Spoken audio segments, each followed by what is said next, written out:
Ayun guys, magandang tanghali guys. So ngayon, natapos na pala natin yung ginawa natin tapos. Tapos yung natagpag tayo sa gilid na sinapit mo. Sadya na medyo maingay guys dahil nandiyan pa yung welder ko. Welder ko pala, babae guys, hindi pala nasasabi sa inyo. No? Tara silipin natin dahil yung kinapit natin kahapon, hinihinang na. Tsaka yung kinapit naman natin ngayon ay patapos na rin. All welder, tambay. Okay na ba?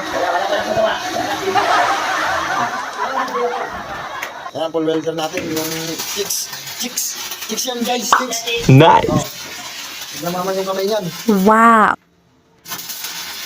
Napakabagsik yan guys. Ibang tambay. Kasama namin. So, ito yung oras na ba? Hi muna.